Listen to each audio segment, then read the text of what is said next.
Good evening. Welcome to the Thursday, October 4th special meeting of the Kensington Police Protection and Community Services District Board of Directors. I am Board President Rochelle Sherris-Watt, and I will take roll. Director Deppie? Here. Director Hassai? Here. Unfortunately, Director Welsh and Vice President Natoli were not able to join us this evening. We will now take comments on the on the closed session. Seeing as there are none, we will adjourn until 7 p.m. for the start of the special meeting. Thank you. 7 or 7:30? I thought it was 7. Thank you.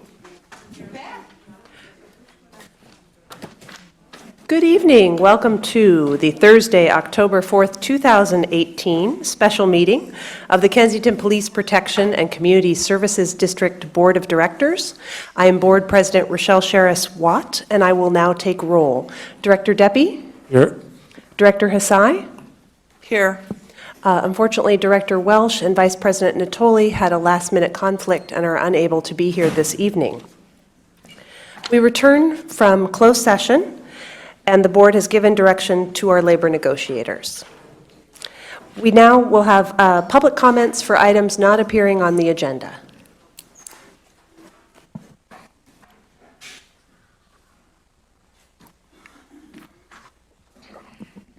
Yeah, Cyrus Madavi.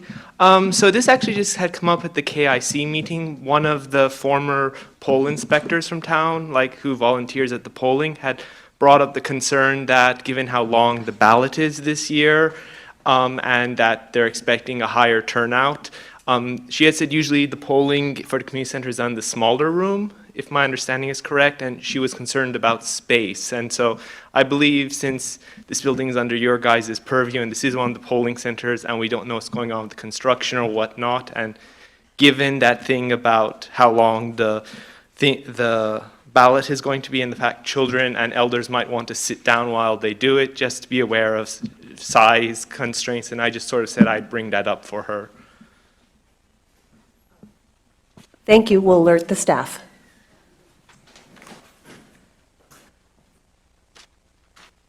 Hello, Pat Gillette. I want to reiterate my objection to this sign since it's on the front of your thing yet again. I continue to object to the sign, just so it's clear. No, I can't.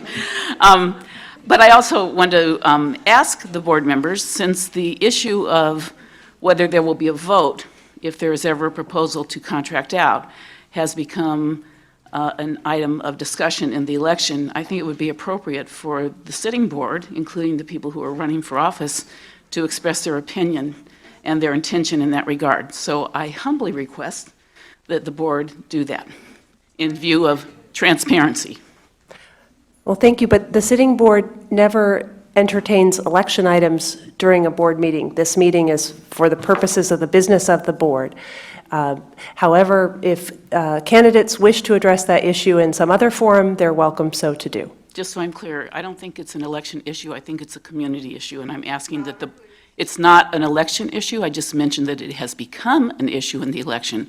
But to me, as people who sit on this board and are attempting to represent the interests of the community, it would be helpful if the board would indicate whether they intend to hold a vote, as many think is required by law, but even if it isn't required by law, so that the community understands exactly what the position of this board is, running for election or not. Thank you.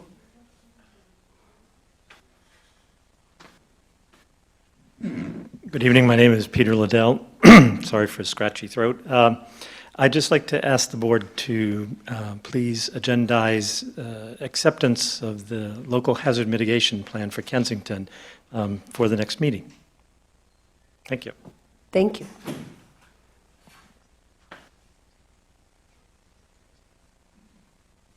It must be my turn. Linda Lipscomb here.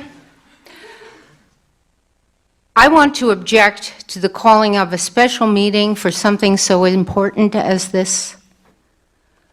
I think this should have been presented with lots of preparatory work, a long lead time for the community to be able to absorb and discuss the items that are in the matrix report. It deserves it. We're paying a good fee for it, and it's complex. Thank you.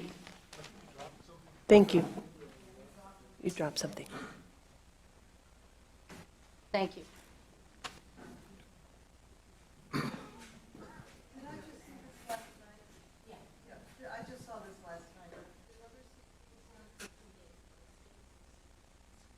I didn't quite understand what you said about when we would know about whether there's a vote. I particularly feel it's a terribly important point.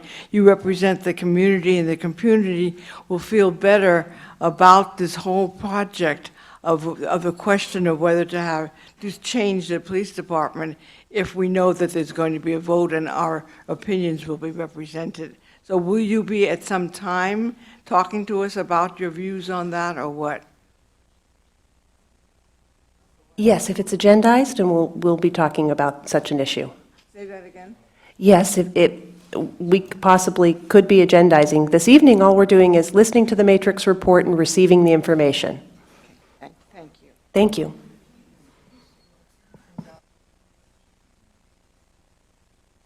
You're welcome to come to this microphone if you'd like to make public comment. I'm in private. Okay. All right. We'll now move on to board and staff comments. Any other? I have nothing at the time. Go ahead. A couple of comments. We had the community traffic meeting, it was on the 25th, I guess it was. It was very successful. A lot of residents came. We had Director Natoli, Ricky Holt, Kate Rauch, and Lanish Sen from the county. Kate Rauch is from John Joy's office. And there were a lot of residents that came and expressed a lot of concerns about different parts of Kensington. I think it was really good that they could talk to the county representatives and Kate to understand where the responsibilities lie and what can and can't be done. And Monish was really good about explaining the procedures for stop signs, for speed bumps and all that. So I thought it was really successful. There's already been some follow-up meetings planned, so it was really, really useful. And one of the things Monish announced at the meeting was some new school speed zones. You've probably seen them. But the Board of Supervisors, Contra Costa County, passed 4 resolutions adopting the 20-mile-an-hour school speed zones on Highland, very near the school, on Kenyon, coming down from Highland, on Arlemont, coming down from Highland, and Highland going from Arlemont. So all those areas are now 20 miles an hour. I just checked, and the speed signs are up. So I'm hoping that really helps with traffic, and it's great to see the county making some progress on those areas. Great. Any other staff comments? All right. Seeing as there are none, we will move on to the first item of new business, the discussion of the Contra Costa District Attorney letter regarding 2009 petitions, and that will be introduced by our counsel, John Holtzman of Rennie. Rennie Public Law Group. Thank you. Good evening, board members. So the district is in receipt of a letter from the Contra Costa District Attorney. The district is in receipt of a letter from the Contra Costa District Attorney that is dated August 31, 2018. It was actually received in the first couple of days of September regarding the issue of Kensington's handling of the 2009 initiative petitions. You'll recall that concerns were raised because the petitions were taken out of district offices and then returned. They're given to Director Deppie, who copied not the names on the petitions, but merely the actual substance of the petition, in the printed part of the petition, not the names. After this came to our attention, we turned the matter over to the District Attorney's Office, which has jurisdiction over this issue. And as I say, on early September, we received a letter from the district attorney's office indicating that they are not going to be pursuing charges with respect to this issue. The district attorney's office also did discuss the fact that the petitions should have been destroyed under state law within 8 months of when they were received by the registrar, which would have basically meant that they should have been destroyed in roughly 2010, and also discussed the fact that they should have been better secured, and also that they should not have been accessed. Nonetheless, as I say, the district attorney's office concluded that these were not knowing violations, frankly, because the folks who they interviewed were not aware that there was a law that prohibited this. So we responded to this letter shortly after it was received, within a couple of days, requesting permission from the district attorney's office to make this letter public.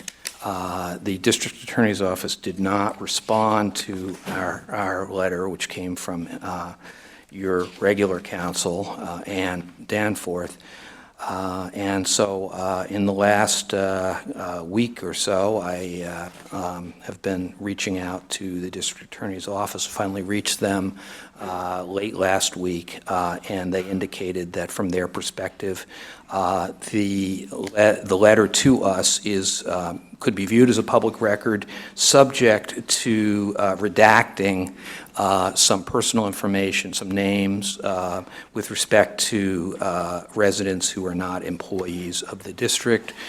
So we have done that, and these redactions, as I say, were done at the direction of the district attorney's office, and then placed this on your calendar. The purpose of placing it on the calendar, other than to ensure that the public is aware of it and able to comment on it, is also to get direction from the board on what, if any, response we are going to make to this letter. The letter does criticize, in particular, the interim chief, and as well as his predecessors.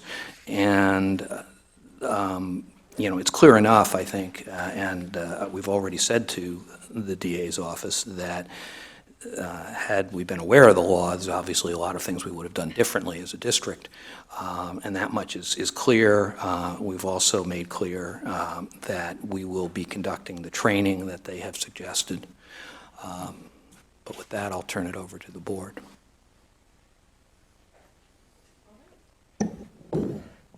Thank you. So we'll take public comment on this item.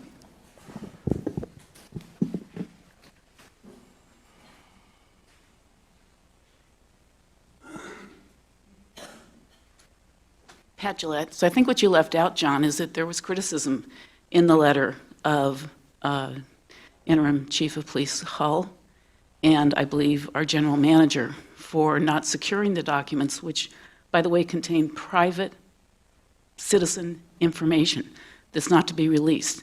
So once we discovered that this information had been disclosed and it was being investigated, the box of ballots was just left unsecured, as I read the report, unless I'm incorrect.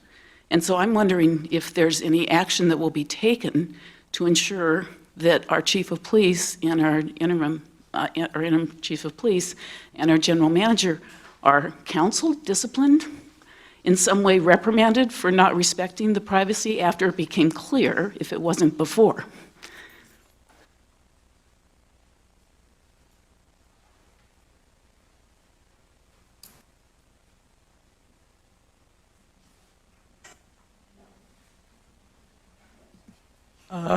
I was just looking at the letter, but it looks like from the timeline, I don't have to give my name. correct? You do not, you do not. Go ahead. Okay. Pardon? It sounds like from the But it's- time, I'm sorry. It's a citizen's right not to have to give their name, address, length of time lived at a public meeting, and we fully respect that right. thank you.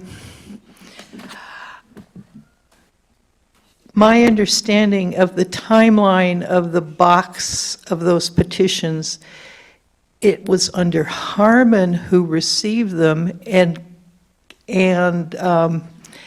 he was the general manager at the time, and he's the one who told whoever to put them in this box, and they got not labeled, and I suspect that would have been staff who should have been labeled it, but then I guess there's not great filing system.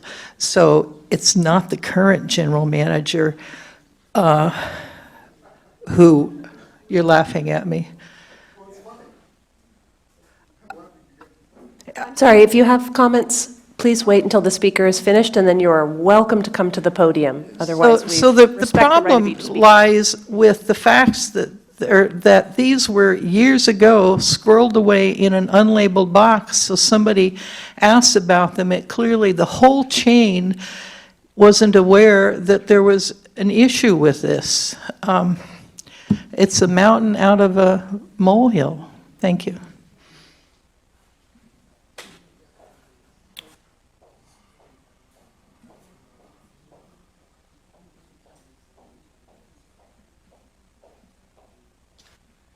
Vita Doro. I'm the one that handled that box, handed that box. Sorry. I'm the one that handed that box to the board, the sitting board at the time. It was not a normal brown box. It was a blue box, and it had the American flag ribbons tied around it. So I know that it was one of those plastic containers. So just to answer Mabry's, it was not just one of the boxes sitting collecting dust. I brought my objections and my concerns because my signature was probably on every other page of that as a signature collector, and I was very concerned. And I understand that mistakes were done. My concern right now is, as I read this letter, it says on April 19, 2018, inspectors arrived at Kensington PD, observed the ballot box sitting on a counter in a small hallway near the front door of the police department. Now, this is after the meeting and after it was fully understood by everyone that these were confidential material and should not be in public. So my question is, why Tony didn't give the instructions to say this has to be secured until the DA or whatever we're going to do with it?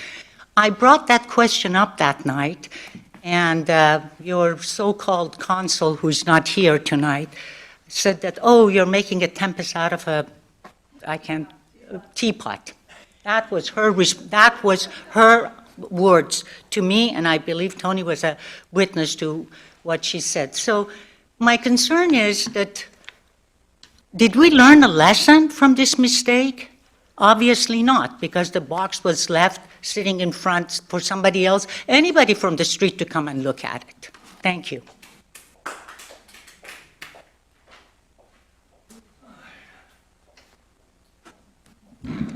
My name is Andrew Gutierrez. These items were placed in that box in 2009. And during that period, we had a board, some of whom were pretty high-powered lawyers, I'm told. They should have known better than to not get rid of these ballots after 8 months. So to talk about an incident that occurred 9 years later of information that was unsecured is the height of hypocrisy. So these people, these lawyers who were on the board at that time, should have known that the boxes and the ballot should have been destroyed. Why didn't they do it? They had such high confidence in our GM, Chief of Police, Harmon, that they probably didn't bother to supervise him. So let's get past it, folks. It's not that big a deal. And Trump back there shouldn't be making comments from the gallery.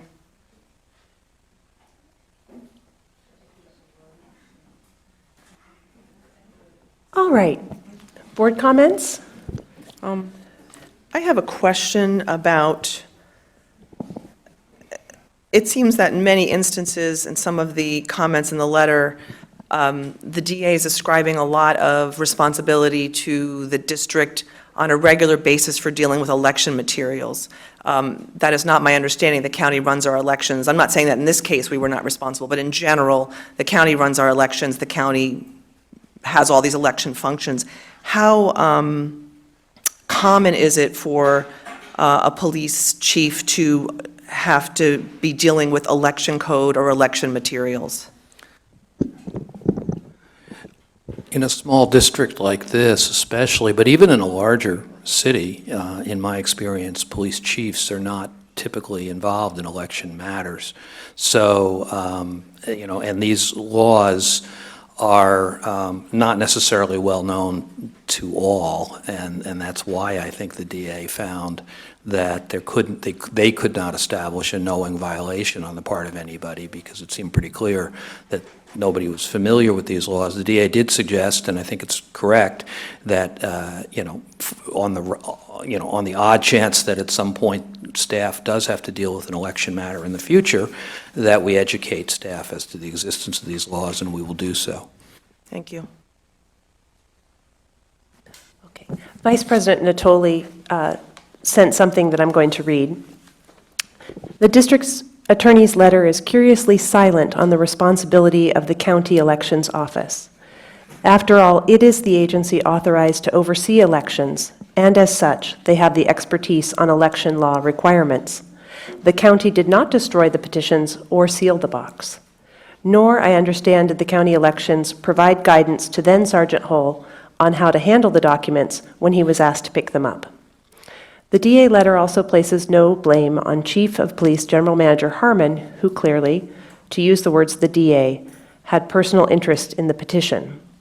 Whatever his reasons, GM COP Harmon did not destroy the petitions as required, or even seal the box or mark it confidential. However it happened, the unmarked and unsealed box was placed alongside other boxes in storage at the Public Safety Building. I do have to address the issue of storage. Unfortunately, I understand Mrs. Doro's remarks that it seemed a remarkable box, but when you've seen our filing, some of our files, unfortunately, at the Public Safety Building, they are quite crowded together, some of them in a small area, almost kind of an attic storeroom type that would, unless something was marked very clearly, it looks rather a jumble. I think that this incident really pushes home the need for our administrative study to figure out how we in future are handling our filing and handling things that have a high degree of sensitivity and require education in order to have staff correctly handle them. So I think that my recommendation would be that we ask the general manager to follow up on the assistant, I want to get her title correct, the senior deputy district attorney, her recommendation that we have more education and also that we create a policy for the handling of precious documents.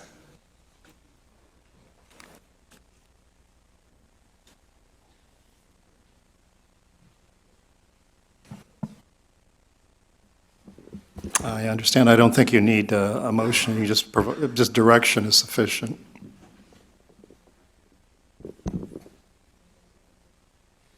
All right.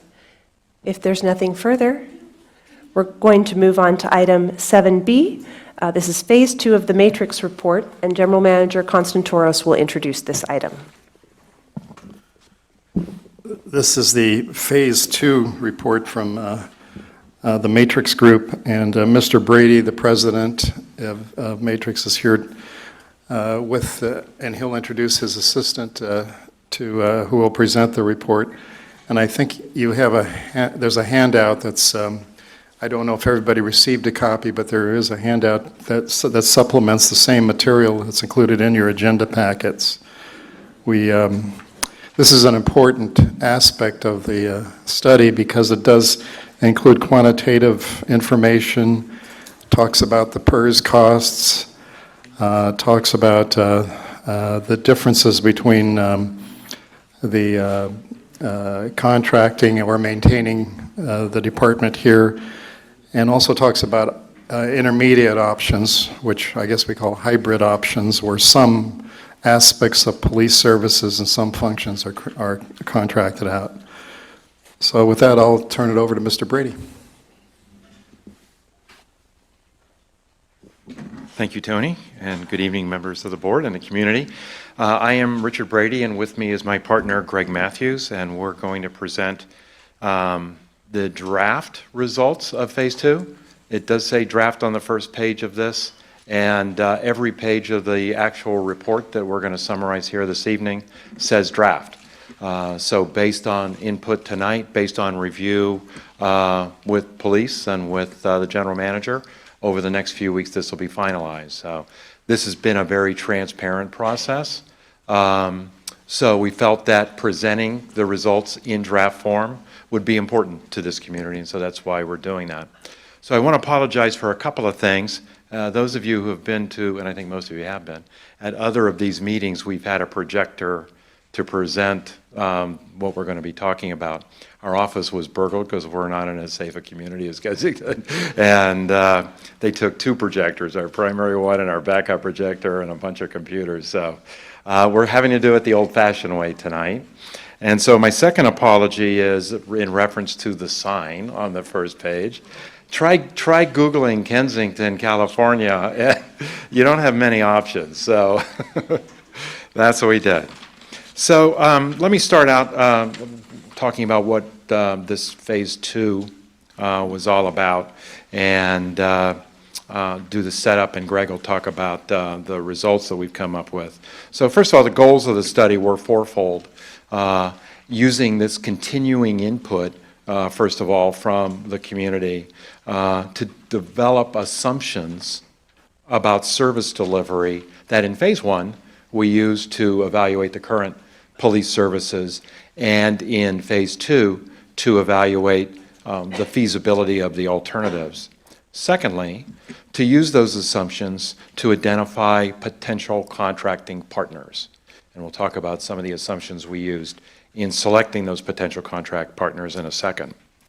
Thirdly, based on information that we've received from potential contract partners and our analysis of what law enforcement would look like on a contractual basis, develop an estimate of what those costs would be. So a quantitative analysis of the staffing requirements in a feasibility study such as that, as well as the cost and qualitative aspects of service delivery compared to the current police services that you get. And then to determine your next step, because if you do go forward, an important part of this is not just to listen to the consultants, but to test the market in terms of what services a potential contracting agency would provide and what they would offer in terms of cost. So it's important to say as we go through this that these costs have not been run past the other communities. These are our assessments of what the cost would be, and you'd have to go through a request for proposal kind of process in order to get their best estimate, because they weren't going to do that in a study such as this. So going to the second page, the scope of work. First of all, is to continue to engage the community. This is the 5th time I've been here, well, if you count the one where I came here when we essentially signed the contract. But we had a meeting on March 17th, which ostensibly was to look at current current police services and in terms of their quality and issues from the community. Although that meeting too talked quite a bit about some of the alternatives because there's a lot of interest in the alternatives here. Then we had a meeting on April 28th, another town hall style meeting that looked more closely at the assumptions that we would use in our analysis of contract service delivery and input on those kinds of services. And then we presented the Phase 1 report at a meeting to the board on May 24th, in which we pretty much just talked about the Phase 1 report. So the second thing we did was use an online survey. Over 600 people, I think it was 628 people responded that gave us input mostly on the quality of current services by Kensington Police Services and suggestions for improvement in those services, as well as a lot of input on the alternatives, including contract services. The next thing we did was contact the actual neighbors, in this case, of yours, to find out what their tentative interest was at this point in the process, to talk to them about how they would deliver services in a contractual situation. We got information from their cities and online relating to personnel costs and other operating costs associated with doing it, as well as to look at the transitional costs associated with going from your own police service to a contract service. So then we developed the analysis, which Greg will summarize in a minute. You'll see, if you haven't looked at it already, at the draft Phase 2 report that we've put together. And so once we go through all of this, we'll finalize the Phase 2 report, and that'll be available to the community as well. So it's been a few months, so let me remind everybody what the recommendations were in Phase 1. And I think it's important to continually remind everyone of that, because the Phase 1 served two purposes. It, first of all, gave you a management, staffing, and operations assessment of Kensington's police services now, and looking at opportunities for improvement.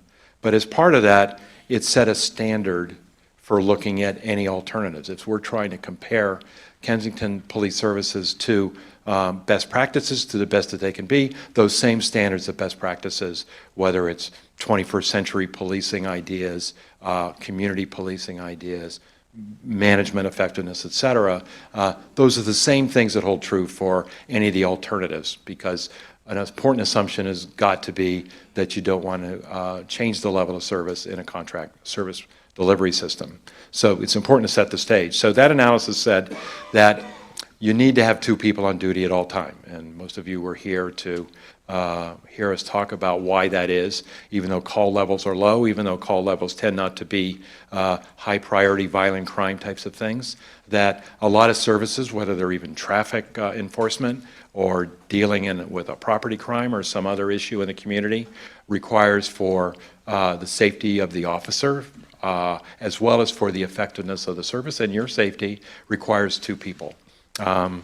So that is an important standard for most communities, including very small communities like yours across the country.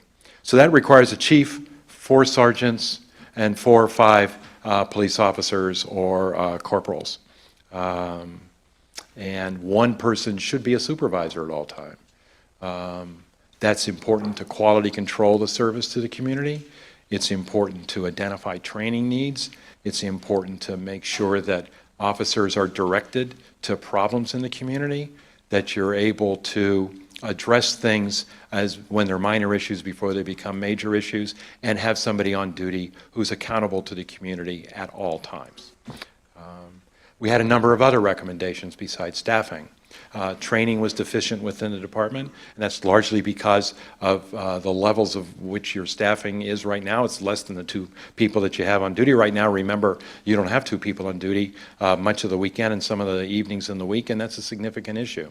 So you can't break people off to train and have no people on duty in Kensington. So training is essential in modern policing, and that is an issue here. There were some issues associated with equipment, issues like body-worn camera and other forms of equipment that are becoming the standard for transparency and accountability to the community.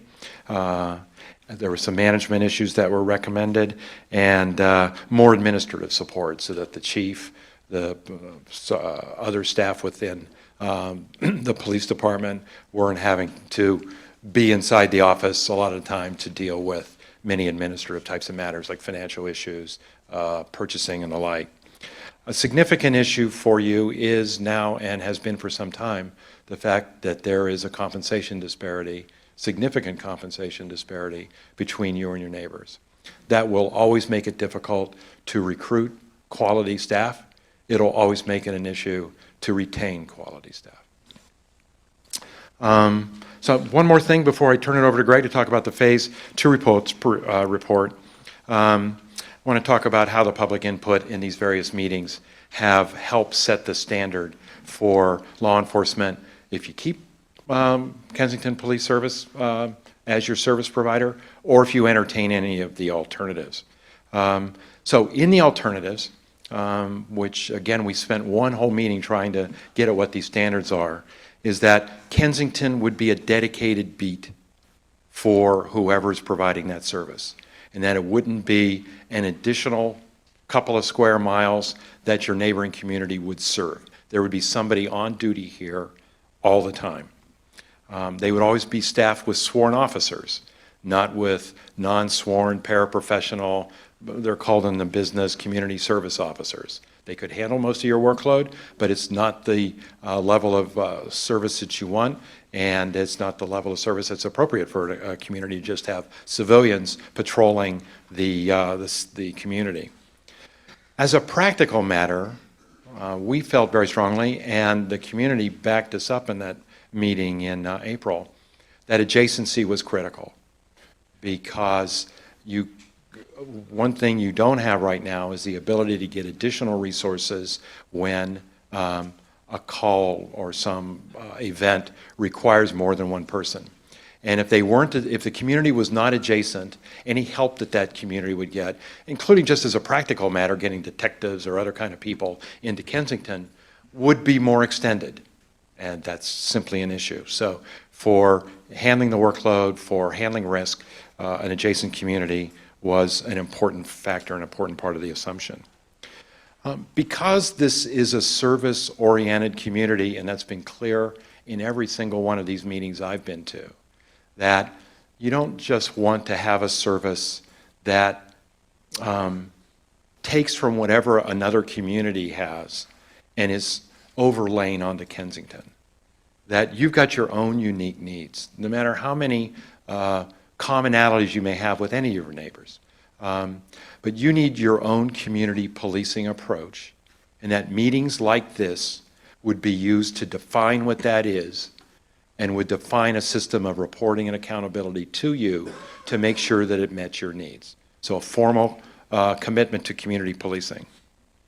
I think as you go through this process, if you go through this process, that having a flexibility to think about what we're going to describe as hybrid measures in which you're entertaining not just having all police services under contract, but having selected police services to meet some of the service needs that you've got right now, like command presence in night hours, like property and evidence, some issues like that. And it would also be important that you have a dedicated manager. So even in a small organization like this, if you didn't have your own chief, you would need a senior manager from the other contracting community who was responsible for Kensington. So with those assumptions as a guide, I'm going to turn it over to Greg, who'll talk about our Phase 1 draft results. Well, good evening, ladies and gentlemen. So as Rich suggested, and we're on the slide that says outcomes of potential contractor contacts, based on all the feedback that was received through the town hall meetings, through the questionnaire, we received dozens of emails from the community, and the framework that was established, basically we selected 3 communities to directly contact about these potential contract services. And those 3 communities were Berkeley, Albany, and El Cerrito. And of course, you're all familiar that these are adjacent communities to you, and that reflects one of the criteria which were established in those meetings. So the way we reached out to these communities is that we started with emails and or telephone calls. If we didn't get a response, we tried on several occasions, and then ultimately we would meet with different staff, whether the chief of police and city manager, etc. So the outcome of those meetings or contacts is as follows. Despite repeated attempts, Berkeley did not have any interest in meeting. So we did not meet with Berkeley after literally a half dozen telephone calls, email contacts, and they were therefore at that time set aside. And they were a client of ours, so a couple of years ago. So that was an interesting outcome from our perspective. With respect to Albany, Albany did relatively quickly set up a meeting with us, and we had a conversation with their a lieutenant who is now their present chief of police. So we spent several hours talking about the criteria that Rich mentioned just a few moments ago, talking about service delivery issues, etc. With respect to El Cerrito, we met not only with the chief of police, but also some of his staff, and the city manager also met in that particular meeting. So fundamentally, as suggested here in bullet point number 2, the feedback that we received from these potential contractor agencies was no interest, such as Berkeley, to what could be described as mild interest. And based on that feedback, El Cerrito was the community that expressed the most interest relative to the 3 communities that we contacted. Now, what's important, of course, to point out here is that, remember, this is a snapshot in time.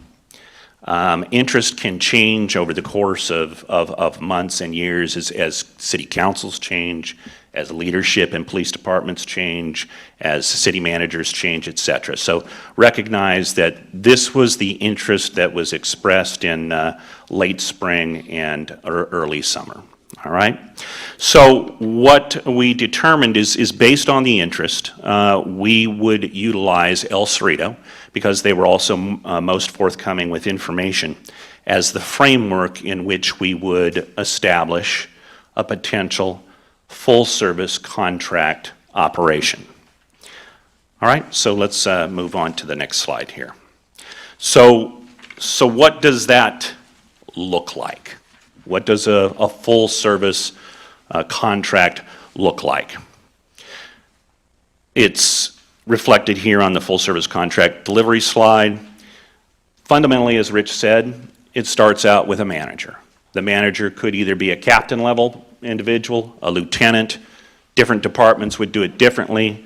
The agencies didn't commit, but they did suggest that they would actually dedicate an individual person. It starts out with field supervision. Rich already alluded to with regard to the revised Phase 1 in-house operation, that first-line supervision is critically important. So with respect to the model that we developed, we suggested that 1.5 full-time equivalents would be needed for field sergeants to provide Kensington supervision. Now, these sergeants wouldn't be dedicated exclusively to the Kensington beat. They'd share other beats, but on average, they'd be available about 12 hours a day to do the number of things that Rich suggested earlier. They would dedicate 5 officers to the Kensington beat. 5 officers is the equivalent of 1 full-time position, 24/7. Unlike the in-house operation where we suggested you need 2 full-time personnel, in a contract situation, 1 personnel would be adequate to staff the Kensington beat because you would have backup officers available from the adjoining agencies, and that's one of the reasons that adjacency is so critical. Another thing that was determined that would be needed is 1 full-time police assistant, administrative assistant, to provide the administrative support that is important in this kind of endeavor. So the last bullet on this slide, what does this look like? It looks like a total of 8 sworn personnel in a full contract service operation, 1 civilian personnel, and that compares to our Phase 1 recommendation, a revised in-house operation for Kensington Police Department of 10 sworn personnel and 1 civilian. Next page. This is the comparison of 2018 costs relative to the three different situations. The revised Phase 1, the revised in-house police operation that Rich discussed with you, the full services contract sample based on the El Cerrito information that's provided, and then the current operation that you have. And in the report that you may have accessed online, this is a summary of a summary in the report of a summary of a huge spreadsheet that's in the background that has a multitude of assessments and options available. You can see here that the Phase 1 revised in-house police approach is a little over $1 million compared to your existing operation. And you can see the sample full services contract as devised at about $860,000 more than your current operation. So you're really looking at a significant cost regardless of the approach that you take. So the next slide, cost impacts compared to current in-house services. It's very important to point out here that both the recommended in-house service delivery approach that we suggested in Phase 1, as well as the full services contract that we devised in that model, are more expensive and frankly significantly more expensive than your current police operation. We're looking at $850,000 to $1 million more a year. So what are the fundamentals relative to why these costs are significantly more expensive? In the in-house police approach of cost impacts, we recommended additional staff resources. We recommended additional and higher job classifications, more sergeants. We recommended higher salaries. If you recall back from the Phase 1 report, we recommended a 25% salary increase. That's included in the model to be competitive in the marketplace. There's related operational costs when you have more staff, more fuel, more training, et cetera, et cetera. As it relates to the potential full services contract and the cost impacts related to that, the contract has, as we suggested a few moments ago, fewer staff compared to the new in-house model, but the compensation, as you recall, in surrounding communities is higher. So that's number one. You have to continue paying in a contract for service delivery model if you were to go to that approach, retiree post-employment benefits. You have very, very good benefits here for your public safety personnel. So that's something you would continue to pay. Yes. So other post-employment benefits are those benefits that are paid to retirees.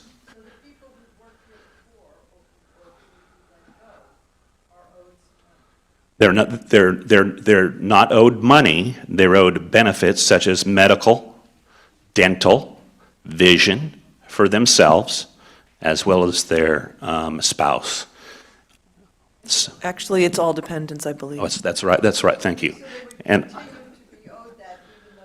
that's correct. As long as they retired, they would be owed that. It's an extremely good benefit that's provided to your officers. It's essentially lifetime medical and dental. So that's one of the things that would continue to be paid for the 37 some odd retirees that you've already have here in the community, and that would be accomplished whether you continue services as is, whether you go to a revised in-house approach as we discussed in Phase 1, or you go to contract. You still have to pay those costs. You're welcome. And then you have an unfunded accrued liability for CalPERS that you're paying now. And if you go to contract, your CalPERS status changes. And when your CalPERS status changes, your annual payments go up. all right? So that's another reason for the contractor costs going up. And then we have built into the model an administrative overhead charge. That can range widely. Some communities may forego an administrative overhead charge. Some may not. What we have discovered that an administrative overhead charge ranges from about 8 to 15% of loaded costs. So if a contract were $1 million just to provide the law enforcement or police services at a 15% overhead rate, you'd add another $150,000 on top of that. That's for finance, city manager, payroll services, all of those kinds of things that would be accomplished. So what are the key outcomes of the project? And Rich? So we're wrapping it up now. So the key outcomes, we established in phase 1 that there are issues associated with current police operations. Yeah, sorry. There are issues associated with current police operations in terms of being able to cover the town adequately, in terms of management systems, in terms of having a trained workforce, in terms of having modern policies in place relating to ethics, relating to use of force, things like that. And to solve all of those problems and to reduce those risks will take money. So you've got a choice as a community about how you want to do that. You can live with the current risk, and that has a certain cost associated with it in terms of what you're paying as well as the risk, non-financial risk to the community. Or you could look at other options. Spending the money doesn't guarantee that you eliminate those risks. There's risk in this world. But by addressing the line personnel issues, by having an adequate staffing in the community and having them adequately trained and supervised, will go a long way to reducing those risks. By having professionally managed police force will go a long way to addressing those risks. While there may be only, in our analysis, only modest cost savings associated with comparing it to the recommended level of in-house police departments, there are other advantages associated with essentially risk reduction, like guaranteed coverage, improved management, transferring responsibility for some of those risks to somebody else, another community. But you also have the power to look at hybrid models. So again, this is an analysis that's based on, as Greg described it, a few assumptions, but actually hundreds of assumptions that we didn't talk about. We constructed our analysis of the feasibility, financial and other sorts of feasibility, based on those series of assumptions. But you really don't know what would happen until you test the market. So we think it would be, in this situation, a good governance structure to go the approach to take the next step and to see what would actually happen in this public marketplace in terms of how any of your neighbors would provide service, either all law enforcement services or some hybridized approach of some part of it or some parts of it, how they would structure it and what it would cost. And that's what we think your next step should be. Yes? What are we doing now? Yes. Are you proposing that you would be looking at both the contracting out model and a hybrid model, or just a contracting out model? No, both. Thank you. So the question was, would Matrix be looking at a contracting out model only or a contracting out model and a hybrid? And Mr. Brady answered both. And let me expand upon that, if I may. So again, it's not us doing it. I mean, we're saying that you should develop a request for proposals from other communities to provide, all law enforcement services, or a la carte services, like for doing night shift, for example, or doing supervision, or providing property and evidence services, or something like administration. You could define that. You could define that. You as a community and the board would define that before you issue the request for proposals. But all those are things that need to be addressed. Yes. What do we, hold on. I'm sorry, we have to have questions come to the podium to be on I'll leave. the recording, so we'll, yes, so if you, yes, please come forward. Apologies, it just, then you get on the tape. Catherine Mercurio. I have a question regarding the hybridization models. I'd like to know what the advantages, disadvantages are for the various options that were listed on the website for your report, and whether there's actually any financial advantage to some of the hybridization models. I would assume that there's probably some risk advantages, but again, in reading the report online, I didn't see how those were defined. I'll start, Greg might add to it. So yes, you correctly identified that there's both financial as well as general risk issues associated with all of these. And we identified, it's toward the end of the report, about 5 or 6 hybrid ideas, including some of the ones I mentioned a little bit ago. So the idea here is that these are elements of a full-service police department that are largely being done on an as-needed or on like a collateral, like an additional duty basis for people. So there's risk associated with it doing property and evidence right, for example, like storing, having property brought into the system, to use that example, and recording it and putting it safely in a place. These are all issues that police departments deal with, but you again have fallen below this critical mass of what a police department needs in terms of resources to function effectively. So you've got a choice.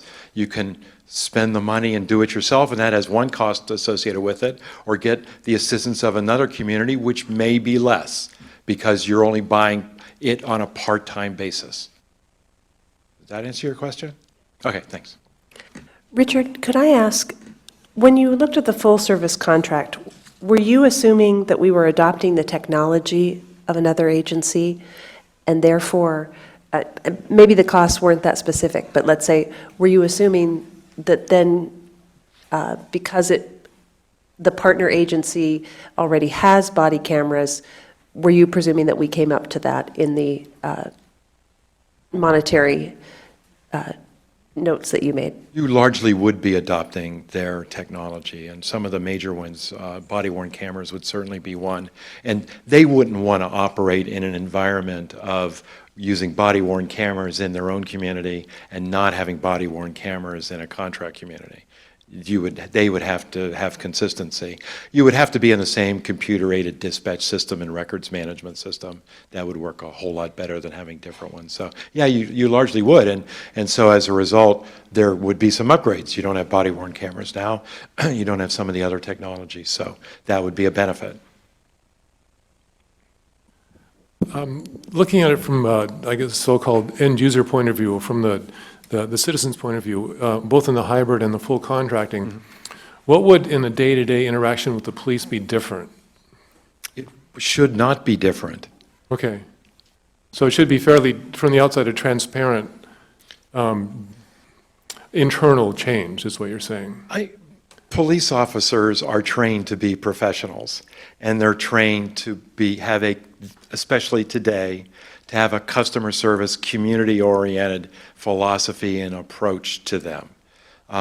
They're here for safety and protection of the community. And here, in a contract environment, as exists in scores of communities in California and hundreds across the United States, exists, and they are providing the same sort of community-oriented service as they provide, certainly to their own community, but we're recommending that they go the extra step and make sure that they define and work with you to define what your expectations are about service, dealing with the public, et cetera. And it's all on the top of the table. And one of the, I think, things you brought up in the Phase 1 report is that because we have a small department, our officers spend a fair amount of time doing non-policing overhead or whatever functions. If we went to a hybrid contracting model, would that still be the same? All officers have a certain administrative responsibilities, but if you are in an environment where you're contracting with an agency that has a records unit, and has property and evidence clerks, and it has other staff, then they are doing many of those things that you're doing now. One of the examples of a hybrid model that would potentially look a little different is if you utilized Kensington Police in-house for the day shift. That would be 2 officers at all times. Having said that, if you contracted out the night shift, instead of 2 officers like you would have in a Kensington in-house police department, you'd have 1 officer in a contract. And then you'd pay extra, probably for backup services. So that's one distinction with respect to how would you potentially operate differently in patrol. You could have full services, 2 personnel in day, Kensington officers, and by example, 1 El Cerrito officer at night. And with respect to cost differences that was brought up earlier, well, instead of fielding 2 officers, you're fielding 1 at night. So there would be some cost mitigation there, potentially. But as Rich and I have suggested, the hybrid models is truly a la carte. You, as part of the community effort, can help determine what the scope of services in a request for proposal would be. We want these potential kinds of services in an a la carte. Other questions? I think we can, can we take this off? I think we can. Like that? Folks need to be on video. Richard, they have to be. The folks have to come up because we use the video. Sorry, I tried. I can offer Very to thoughtful. carry the mic around and they can introduce themselves. Well, Would that work? No, because they're not appearing on video then. Can't see. to be fair, yeah. I have 3 questions for you. First, on the comparison of the 2018 cost. Thank you. Are you including the 10 to 15% overhead in the sample full-service contract? So the 3.79 includes a 10%, or currently we're paying 9% on the fire contract? On your first question, that has an overhead of 15% included. Secondly, are you saying that we are going to be paying for mutual aid, which we now have free? Indeed, our police officers are helping El Cerrito a lot more than we're getting help from El Cerrito, and it's free both ways. So you're saying that if we go hybrid, that we will be paying for that service? If I may? Sure, please. Yes, because we're saying it's a different kind of arrangement. This isn't on, is it? Okay, there we go.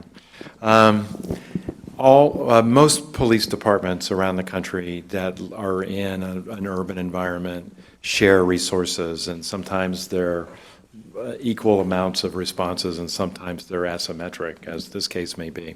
But what we're saying in a hybrid is that it would be to have another community provide like night shift coverage when the workload is extraordinarily low and the risk is relatively low, that you could be covered by another town and you would pay for that coverage.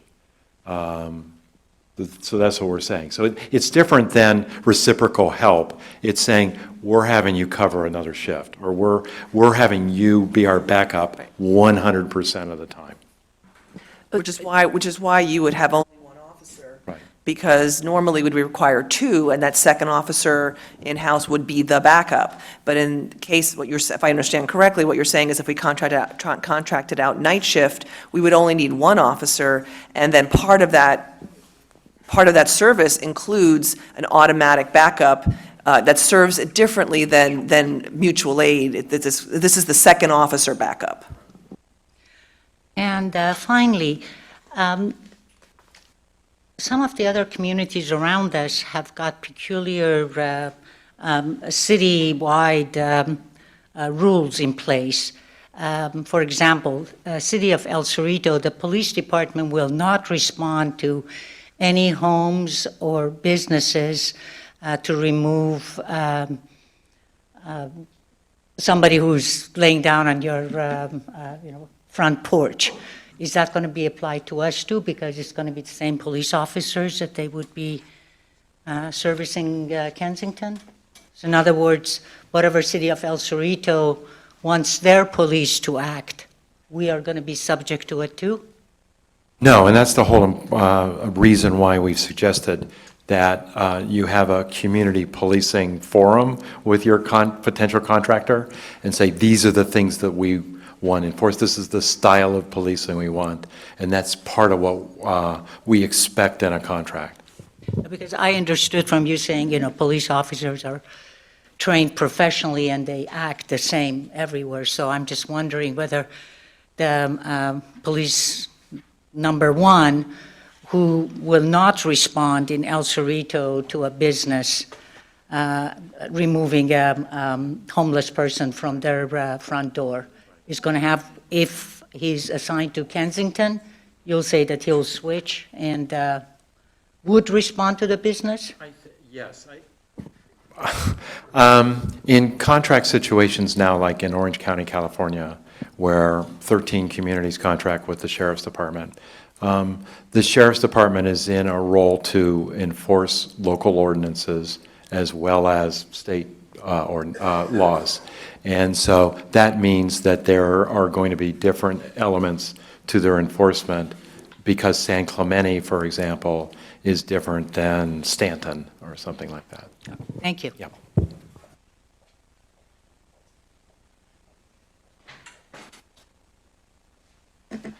Dave Spath, and I very much appreciate the report. It's very well done.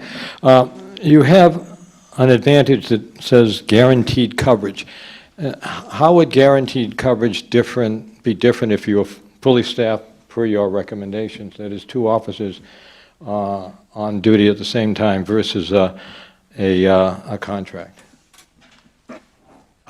It wouldn't be. It would be in comparison to what you've got right now. So You're comparing. correct. So, right. So in essence, if you met your recommendations of 10 officers, 4 sergeants, 1 corporal, 4 police officers, and a chief, then the guaranteed coverage would be the same with the contract. Okay.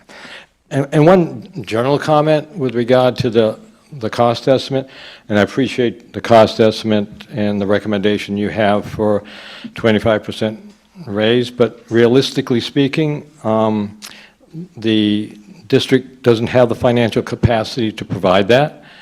And so I would think that a more realistic estimate would not be 25%, even though police officers would be great if they could get it. But given the fact that we have to renovate this building, as an example, and we don't know what the funding is for that, for $350,000, and our revenue stream is not significant as far as its increase over time. So coming up with a 25% increase in salary just seems to be almost a non-starter. And so that certainly would have to be taken into account when you compare the costs of both the idealized recommendations that Matrix has made versus a contract that we would have. And I do appreciate the fact that you have presented hybrid models, because I think that's a very important thing to look at that may minimize both our costs and the need for a full staffing police department. Thank you. Richard, could you address the issue of, even at fully staffed at 11,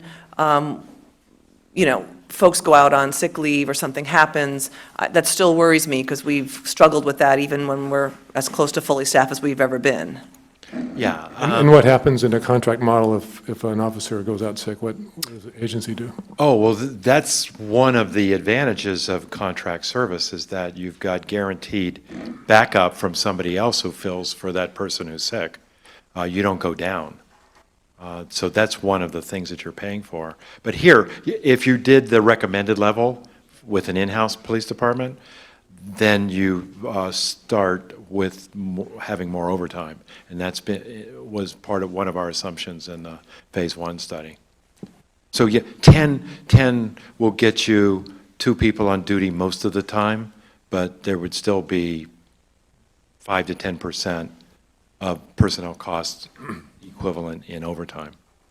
Does the partnering agency assume overtime costs with a contract model? Because I guess what I'm understanding is if they're guaranteeing, they're promising that they're not passing the overtime cost on to us. Is that the?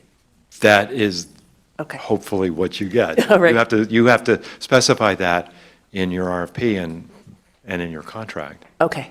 In other contract communities, that tends not to be the case, except for special events or something like that.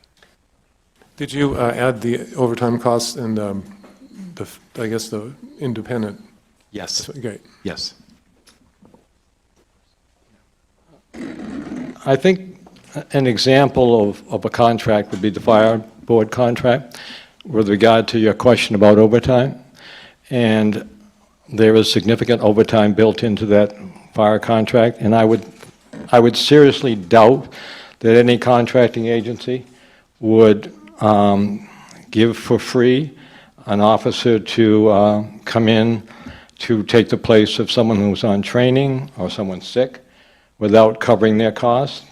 I would assume that it's going to be overtime just like the fire district contract. I think I was thinking more of in a hybrid model situation rather than specifically than a full-time contract situation. Yeah, and In a hybrid, I was thinking just if it's covering just a portion of the day. That's Right. what I was thinking. But still, I mean, if that individual is out, you have to remember that whether it be fire or police, they have a fixed number of staff.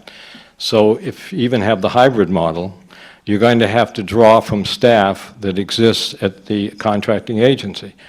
And so in essence, you're going to have to, someone is going to have to cover the cost of that individual. Richard, could you address that? Yeah, that is a very good point. But at this point, you don't know if that's the case, because you don't know what your neighboring community's minimum staffing levels are and where they are each day and their ability to free people up to do anything. Quite often, police departments will assign somebody to, I don't know, be at a school all day. And they don't call in somebody on overtime necessarily to do that. So that's something that you've got to discover in the whole contract negotiations and in the RFP, if you went that route. Thank you.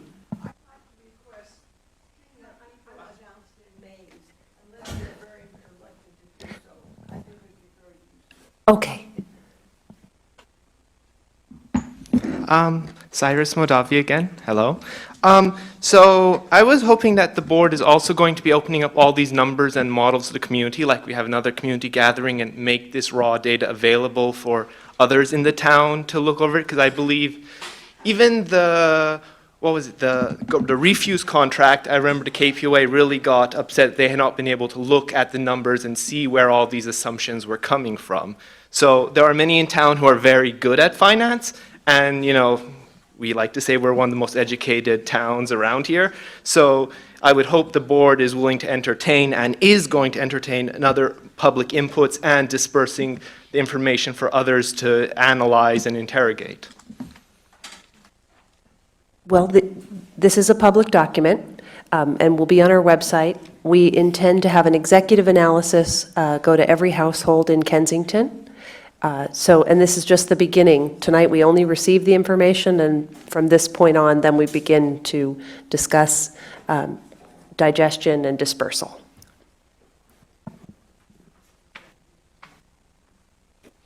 So inconsistencies confuse me. In the phase 1 of the matrix report, you talked about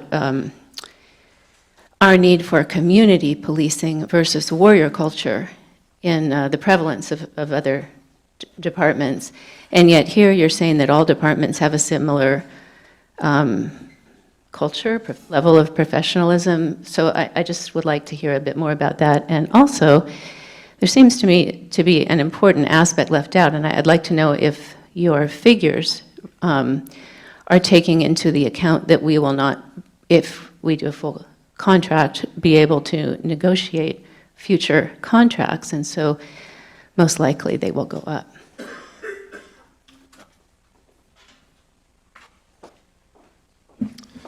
Well, again, on the first question, by professionalism, we meant that they have training levels that exceed state requirements, that they have professional standards staff in place who have some kind of oversight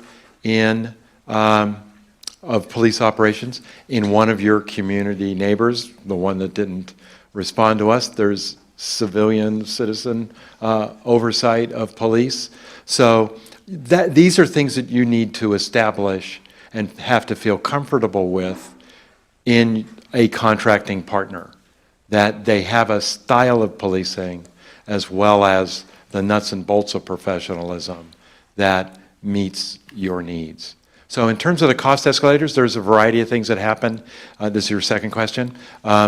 Many contracts have a maximum amount that the contract can go up per year with justification. That's the most common approach to controlling it. You look doubtful.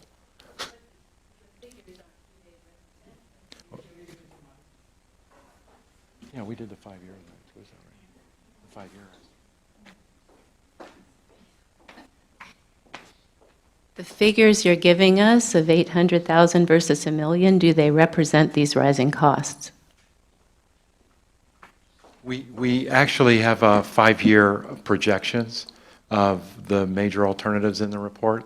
So I can't predict the future and inflation and contract negotiations, or I'd work for Goldman Sachs or be in the Federal Reserve, but we did the best we can to look at an even playing field in terms of what those costs would be, because there are different things that happen in the future depending on which alternative you take.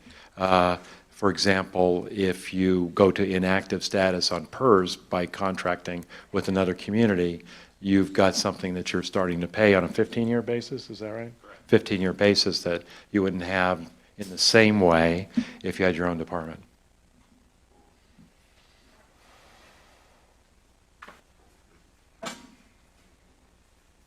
I was looking at this number. Ma'am, could you put the mic down towards your mouth? Is it good? More, all the way down. Where? Yeah. Someone help. Is it good?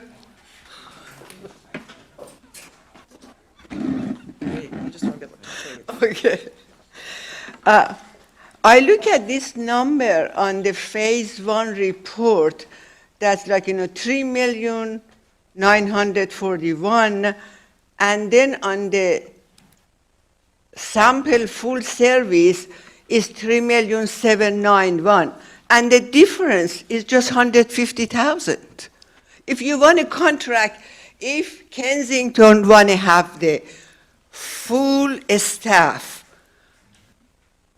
is just complete and give the raise to the officer and also the retirement and everything, comparing with Kensington contract out, the only difference is in a 1 year is 150,000.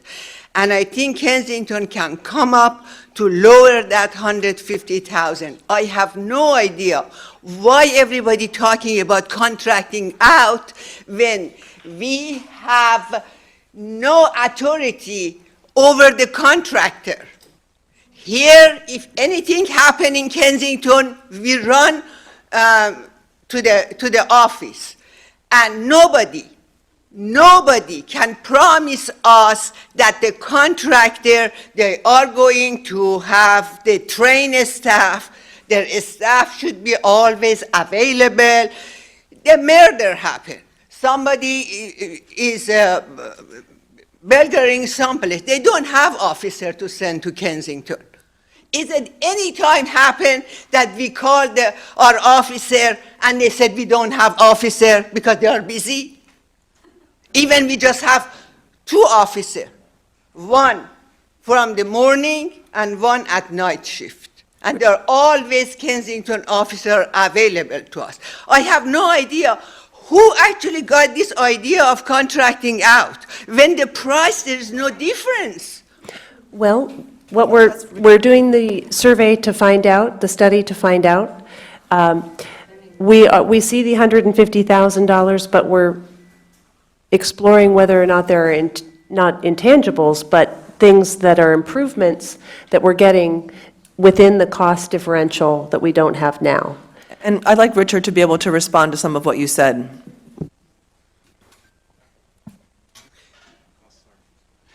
Excuse me. Yeah. And also the contractor, every year, they might increase, over their contract. There is no guarantee. That's my problem. If we contract out, there is no guarantee that what we are getting, no safety and no saving money. I think that the general manager can also answer some of the points that you bring up in regards to how the operation would operate, were it a hybrid model or a contracting model. Well, I believe Mr. Brady indicated that there was, in Orange County, I thought you said that there were 13 jurisdictions. So there are examples where this has worked in California. Sure. So I'll try to answer a couple of your points. First of all, as I said earlier, you're right about the $150,000 difference per year. But that's our analytical, that's our analysis based on the assumptions that we made and what we know about the cost structure in the other communities and how they do it. And as I said before, you don't know what an actual contract would be unless you ask for it. We assumed a very conservative 15% administrative surcharge on top of it. I think somebody mentioned that fire is 9% right now. There are some contracts that are 0, some that are 5%. You don't know. It could be more than 150. It could be less than 150,000. I think that it's just good to test the water.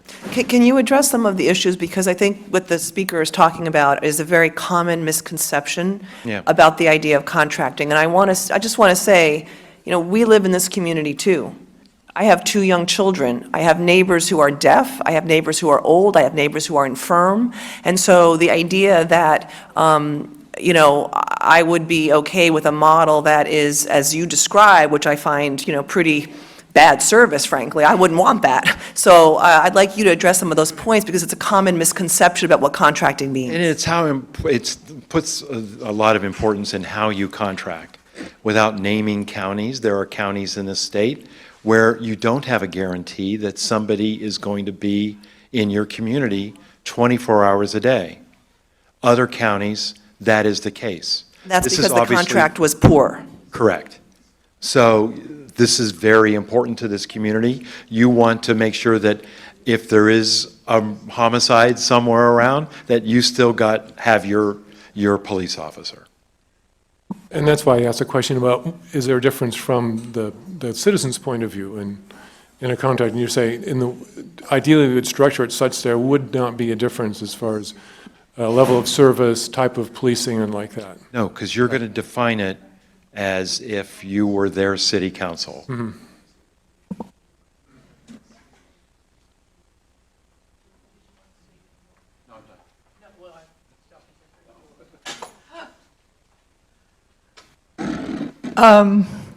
I'm just going to comment, well, no, I've got several comments, but everybody needs to read the full report because their summary has left out a lot of important details that there were even questions about. So I suggest you do that. One thing, we just had a couple of complaints about cost. We know that costs are always going to go up because our police our bread's going to go up, our gas is going to go up, and our police officers, and in fact, all of us at work are really going to hope we get a pay raise periodically. And those costs are going to go up. That's just unfortunately the way even modest inflation works.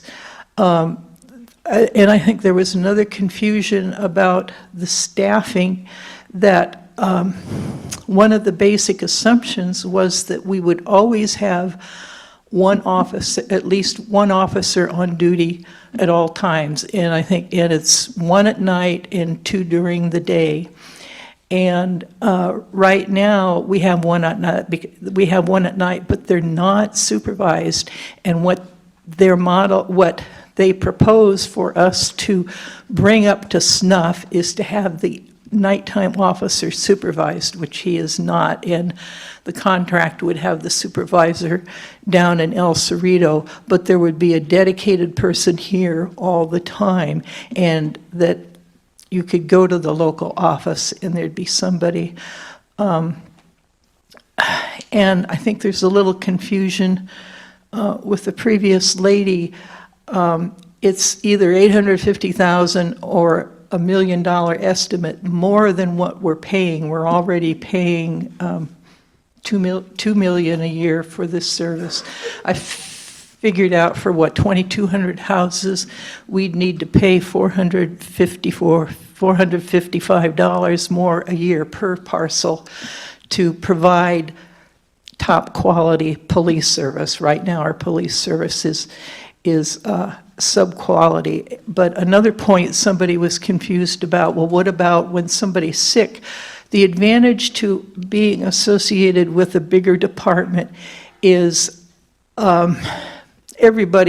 employer assumes, okay, we're going to have, I'm just grabbing the number, 10% people off for whatever reason. Everybody is allowed sick, well, if most of these places has sick leave or vacation leave. So there's a certain percentage that employers can expect this to happen.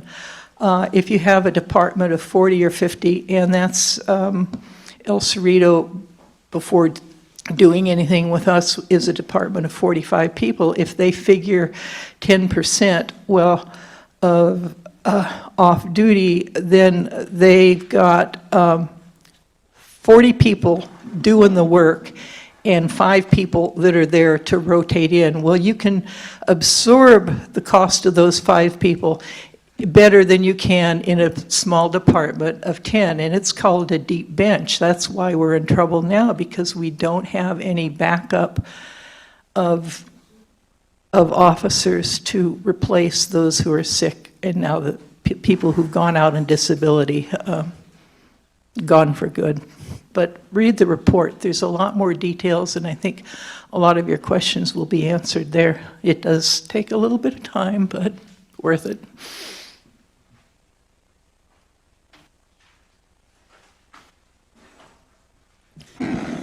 Paul Doro, and I'd like to thank you for the report, both the summary tonight and the full draft, which I've been digging into. I have 2 questions. It appears from the full draft that of the 3 candidates, one said, well, essentially they didn't say anything. They haven't responded, so they're definitely not interested. Maybe that changes in time. One has said not at this time because they're also in transition. So we've got one candidate whom the full draft says had reservations on, specified 4 different reasons for that, but was modestly interested in a hybrid model. So that seems to be the only active opportunity on the table at the moment. So I'm wondering, question number 1, why would we want to pursue an RFP at this time when there's really only one bidder, and they would know that they're the only bidder? It will be common knowledge, and that doesn't really suggest that they're going to have the forces of competition helping them to sharpen their pencil in any way. So that's question number 1, why now? if indeed it is the suggestion to do it now. And the second question is, regardless of what the contract says in terms of limits on increases per year, I think we all know that the real driver of costs in this kind of situation is personnel. And how much control would we have over the personnel costs of the contracting agency that would be providing these services? None. So that's just a question I think that needs to be brought home. So if it gets unaffordable down the road, we either pay more or reduce services. Yep, okay, thank you. You do want to respond anymore? I think, well, I think you have a third option, which is to bring your services back. Personnel costs will be escalating, but they also have to be affordable for the partnering agency. So, and unfortunately, we know that police chiefs go out to breakfast. So if you see them, there will be talk, no matter, none of this will be secret, should we make overtures towards creating contracts with agencies. So.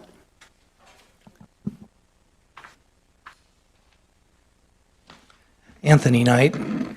I'd just like to say that one of the more attractive features of the current Kensington Police Department is that there's a local station house. I can't even remember the number of times when I've had an issue that was police-related, when I could go down the hill from my house and be fairly sure that there was a person there that I could talk to directly. Now, of course, that's not always true, because sometimes they're out on patrol and you have to call on the phone. But fact of the matter is, we have a local station house.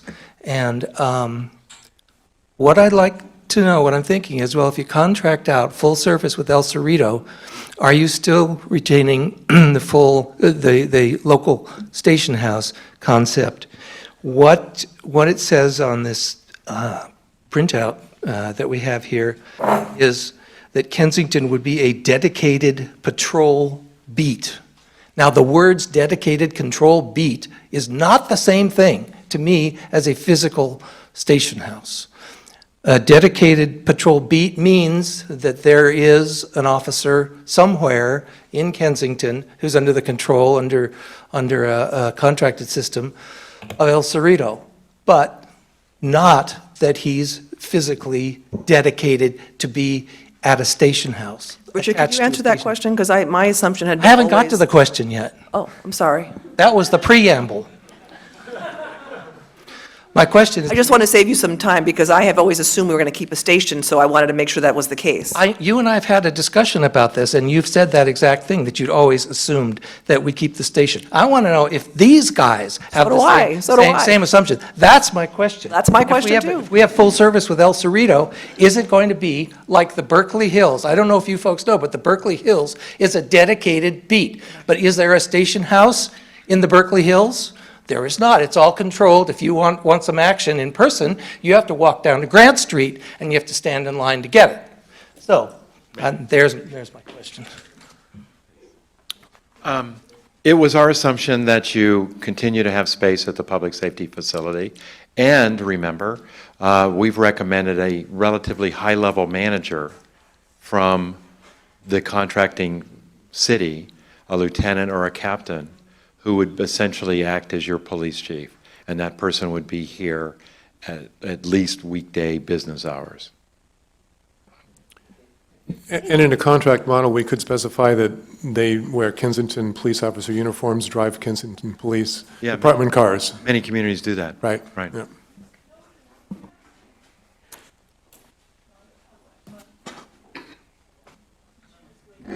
Dane Gillette.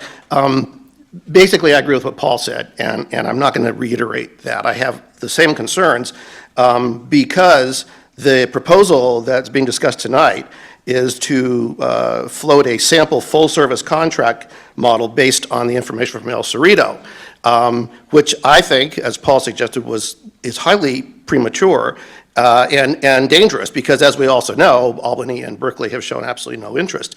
But if you look at the draft report, El Cerrito itself has expressed ambivalence about wanting to contract with Kensington. They have at best reservations about even entering into a hybrid model. So if we're going to base a discussion on going to El Cerrito, which would, one, be the only option, and two, has ambivalence, I think it reinforces the concerns Paul expressed about their not needing to be particularly competitive about what they'd come back with for us. And the other point I want to make, which is included in the draft report, in the discussion of El Cerrito and why it's ambivalent and the concerns it has, is specifically, and I quote the report, a concern that the Kensington community is divided regarding contracting and the potential impact on the service delivery environment and community relations. In other words, it's not at all clear that the community as a whole wants to contract out, whether it's full or hybrid. And that is an issue that I think can easily be dealt with by holding the election that's required by the ordinance.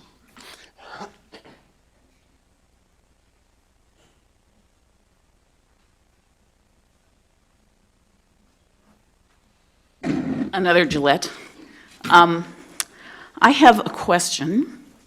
As I understand it, and correct me if I'm wrong, as I understand it, but correct me if I'm wrong, we would have a dedicated officer and then someone who would be available to come in to supplement that under the model that would be contracted out. Is that right?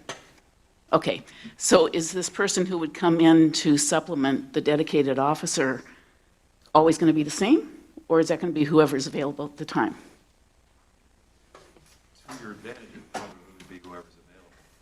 So it's probably going to be whoever's available at the time, is what you said, which means that part of what makes Kensington a special community in terms of the way we have traditionally provided police services is that we know our officers and they know us. They know the community, they know the roads, they know the places where people hang out, and so we would be losing that for the second officer. Whereas if we went with 2 officers per shift, as is proposed in your other model, we wouldn't be losing that. We'd still have our own officers who we know and who know our community.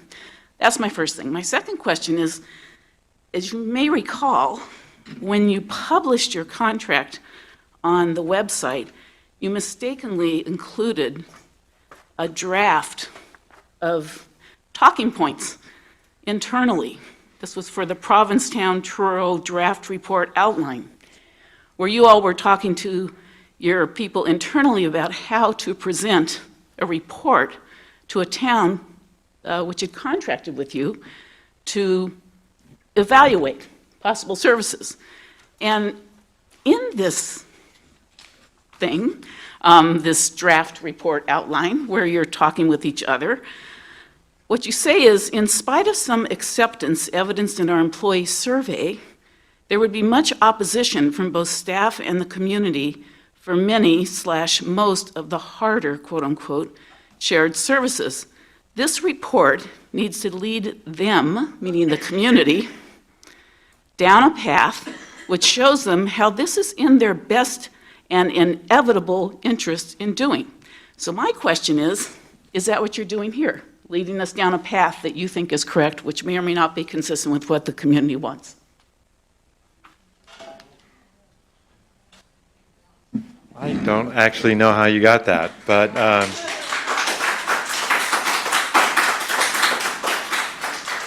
any of you who know Massachusetts might know of the special circumstance that we were referring to. Provincetown and Truro are at the end of this 100-mile road that goes from Falmouth all the way to Provincetown. By the time you get to Provincetown, the houses are all like what they cost here, unlike most of the rest of Massachusetts. People can't afford to live there. They would post jobs for even police officers, for town managers, and no one would supply a resume because they don't want to commute from Needham or something like that and commute, like we do here often, 3 hours each way. They don't want to do that. So a very real driver for that Provincetown and Truro study was the fact that long-term, they had to have shared services because their current model was unsustainable. So our job, if you look at the entire report, which I don't think you have in that memo, explains pretty clearly that that is the only strategy they have available to deliver services and remain a town in the next 10 to 20 years. So that was that study. So Mr. Brady, is that your approach? I think the other part of the question was, is that your approach here also? No, I think that all we've done here is show you the facts. I mean, if it's $150,000 given a certain set of assumptions for year one, that's what our assumptions led us to. If that's enough to make a decision, yeah, $150,000 isn't much in 1 year, but it's $1 million in 7. I don't know. I don't know what's important to a community. And it wasn't just the dollars and cents. There were other risks that we're trying to quantify here. All we're trying to do is show you you've got a lot of choices.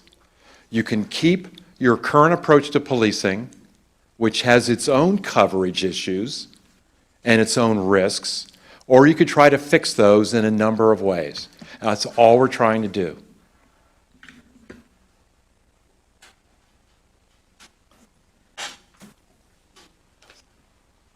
Mike Logan. Thank you for one. I think this is a pretty good report, but I do have a question regarding the hybrid model. I know you've touched on some good points here, but I do have a question because I would like to know what it would look like if we were to have a hybrid model. I mean, you have done those in other places. I see that some of the points that you have in here is like patrol services. It would eliminate 4 positions I see here, and then I see executive management that basically more or less is like another position here. So, what would a hybrid model look like? And also I'd like to add that I've always assumed also that we'll keep a local station here. I wouldn't accept anything else but that. But I'd like to see what it would look like to have a hybrid model. Will we have like 5 Kensington officers and the rest from elsewhere? So again, in the report, we lay out a lot of several alternatives. Again, one of us, maybe it was me, said there's kind of an a la carte approach to some of these hybrid ideas. And most of them are meant to try to find either a cost-effective way of providing current services or to find an approach to fill some of the gaps you've got in service. And so something like having contracting with a community for overnight hours, for midnight to 6 or something like that, or 10 to 6, is a way to cost effectively provide coverage in an area where, if you look at that chart that you had open to, there are extraordinarily few calls for service between midnight and 6, for example.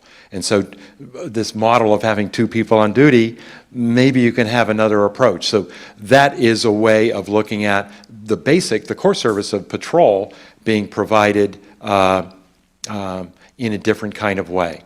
But there are other ideas. For example, contracting for a trained, dedicated, experienced detective to handle follow-up investigation. And right now you don't have one of those. I keep hearing about service to the community is important. Well, many communities, your neighbors included, have people who are crime prevention specialists who work with the school, work with community groups on burglary prevention ideas, about designing burglary reduction kinds of things, like not having shrubs right up against your front door, leaving lights on, those kinds of things that may seem common sense, but there's a lively industry in the burglary industry for people who don't do those kinds of things. So those kind of things you can contract for. Administration is a way for doing purchasing, for doing finance, for other types of things that you can contract for that just like you do in a private business. So those are the kind of things we're talking about. Yeah.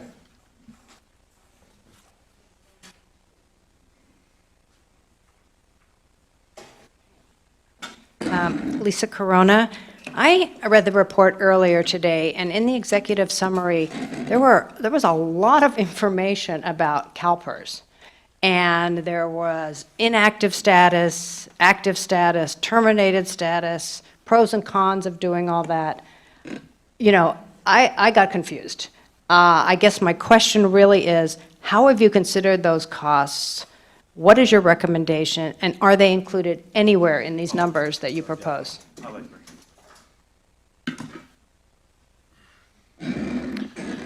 The report goes into some detail, and both Rich and I very much glossed over the CalPERS component as you're suggesting. To answer your last question first, yes, the costs for the unfunded accrued liability is included in all the models.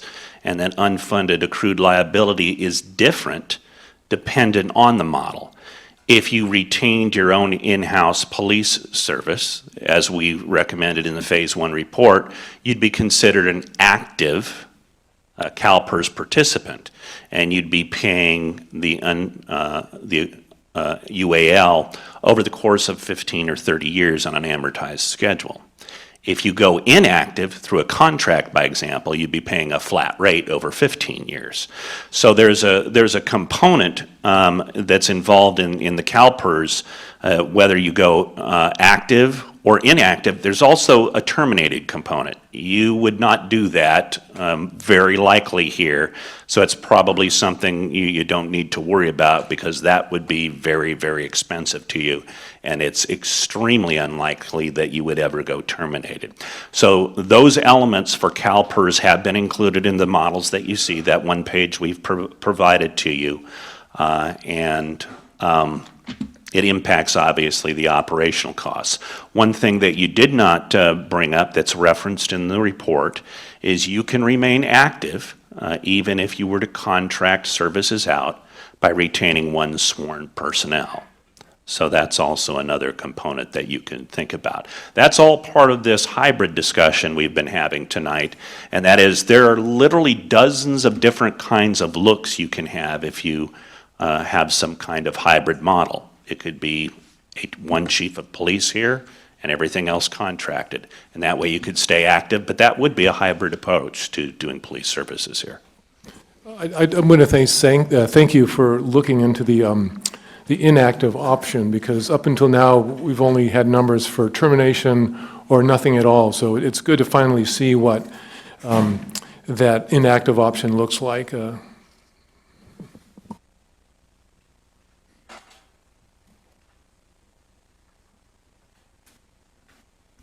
Good evening, Jim Watt. I have lots of questions, but I'm not going to ask them because we don't have time to go through all the numbers that I'd like to talk about. There is one, however, that I need to get some clarification on, and that is that it talks about if in fact we stay as a full-service police department as defined by Matrix, that we will need to have new position salary costs of $319,000. So my question for you is, how many people are we talking about for that $319,000? You're talking about moving from 2 sergeants to 4 sergeants, so that's number one. You're talking about increasing a part-time administrative person to a full-time administrative person. And you're talking about, and this is one of the literally scores of assumptions that Rich mentioned at the beginning of the presentation, we built that particular cost at the top level salary. Because one of the things that you may very well wish to do to recruit new personnel, because you're going for new supervisors, is, it's potentially unlikely that you would promote every officer, because again, as part of our discussion here, you want a fully professionalized operation. So one of our background assumptions was that you would recruit those positions at the top level salary. So are you saying that in this proposal, and where you're showing $319,000, you are not adding a new person, you are promoting them? No, that's adding, remember, in the model later on, we have 4 sergeant positions in our model as opposed to 2 originally. So that's the cost of having additional sergeant positions, 2 new sergeant positions, as well as that part-time person at the top steps. So basically, we're adding 2 new and 1 half-time person. How many people did you assume that we have currently? So how many would that increase us? We're starting from what, and what are we going up to?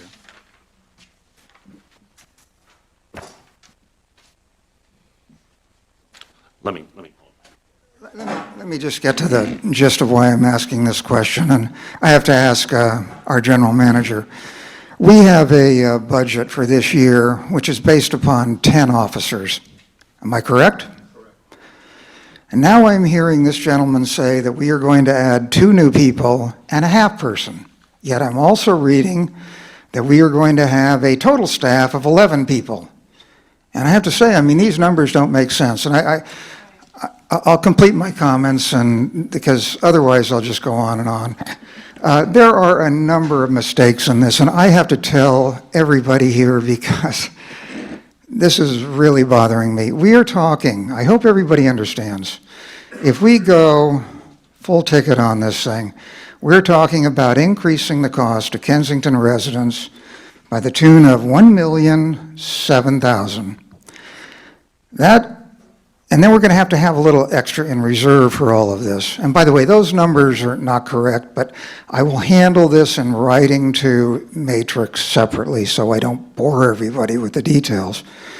$1 million with a little over 2,000 households means, as we've heard earlier, that we're going to be asking for a tax increase that's going to be approaching $500 per parcel. I have to tell you, look, I can afford $500, and I'll bet you most of the people out here can afford $500. But I know a lot of people on my block and adjoining blocks, the $500 is a lot of money. $500 every year so that we can have 2 officers here at night. Do you realize that we have one of the lowest crime rates in California? And for the last couple of years, we've only had 6, 7 officers here working. The others were on administrative leave, were on disability, and we have kept a very, very low crime rate. But we are now being told by our consultants that best practices, a term which I just don't understand, requires that we are now supposed to go up in our count. We used to be here with 10 people, including the general manager. Now we're talking about 11, but maybe 12. I'm not sure what we're getting to, and a general manager. This is getting absolutely crazy. And don't worry, I will be in the Kensington Outlook explaining my position on this. Hold on. Can we get an answer from Greg, please? Or Richard? Both answer, but you haven't had 10 for quite some time. You may be, quote, authorizing them in the budget, but in practice for several years, you've had nowhere near that. So we're using the base of number of people that you've had, which has been more like 6 or 7, and that has resulted in 1 person on duty, a large number of shifts, most weekends and many nights as well. So yes, we're recommending a number of staff that is equivalent to what you use the word authorized, but that's not the number that you have had.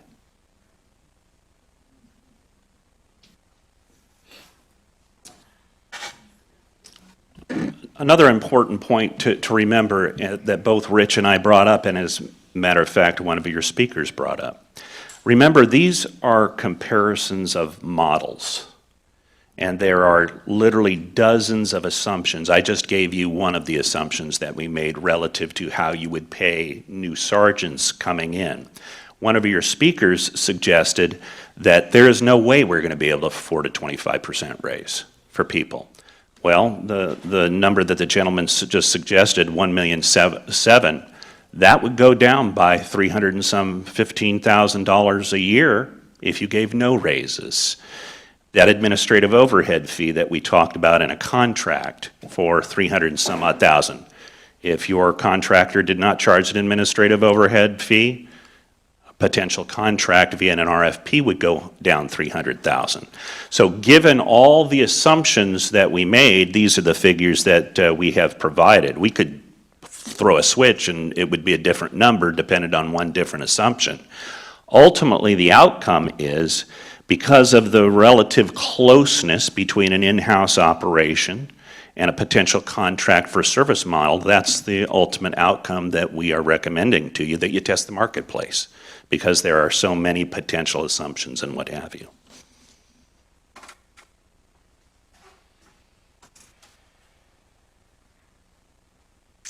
Hi, I'm John Stein. I have a couple of questions / comments. The first one has to do with your chairperson said that we had a third option if things go bad, if you contract out, which is you could always bring the service back in. And I'd like to just ask you, the board, to develop a financial model for how much that would cost. Because I think what you would find is that what you'd have to do is build your department back up while you're contracting out. And so it would cost many, many hundreds of thousands of dollars, which you would need to add to your reserves before you could contract out. In other words, you can't just end the contract on day one and on day two have a fully staffed and functioning police department. You have to run parallel. You have to hire people, develop policy and procedure manuals, and do everything to start a new police department while you're contracting out for your current function. So I would ask the board to develop that financial model, which then should be a part of this process because it would be a part of the cost. The second question has to do with the comment that Chris made about what would be different for the end user.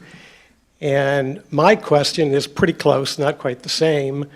And that is, Kensington, I think, is one of the 5 safest communities in California, if I'm not mistaken. Is that right, Linda? 5 or top? Somewhere between 5 and 13 at last I checked. Okay, so worst case scenario, we're the 13th safest community in California. So by spending $1 million extra, how much safer are we going to be? I don't think you can just say, well, let's just go spend $1 million and not know the answer to that. Seems to me we're already safe.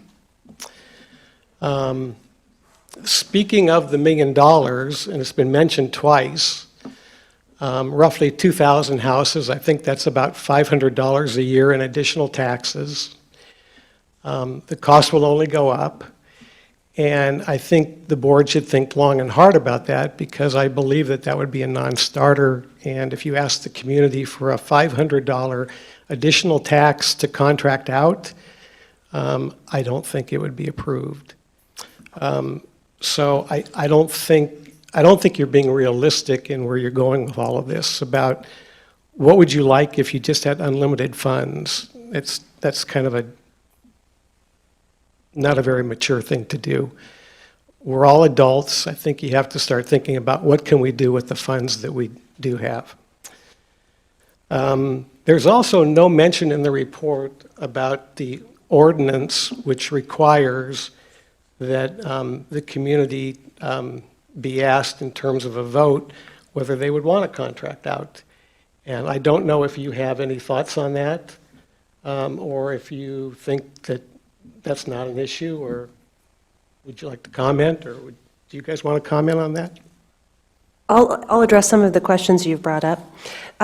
First on the how much safer for $1 million. I don't think that we're examining this issue with the idea that we're going to suddenly magic away any incidents of crime in Kensington. But what we're analyzing is risk management. Over time, what is the risk to an officer who is on patrol alone getting injured? What is the risk for having a force that is down by 10 or 20% continually? So we're analyzing those risks because what happens unfortunately, when the apple cart is upended is that you have a big financial burden. All of a sudden, there's a lawsuit that is exceedingly expensive, and so, or there's a situation that's, incomprehensible and tragic, and we don't want to go anywhere near there if we could have taken steps and managed that risk. Then I don't think that this study was ever done on the idea that we had unlimited funds. We undertook this study because we wanted to, or we did not undertake this study, I want to say, to examine our police officers and say, well, we're a bad agency, and this other agency over here is a good agency, so we need to go there. The idea with the matrix study was, what are current best practices? And I know people don't like that term, but what is the industry standard now in the 21st century? I think there's a lot of discussion about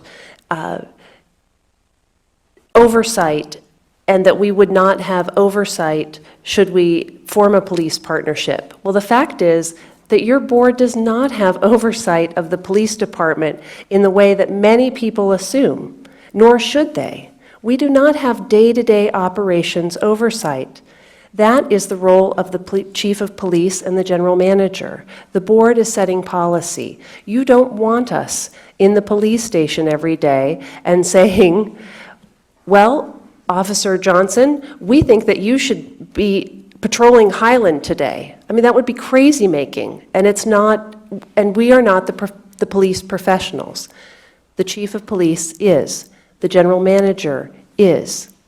So when we look at those best practices, we say, what's going on with the best and brightest minds in policing right now? And what are they saying the standards are? And how do we improve safety for people?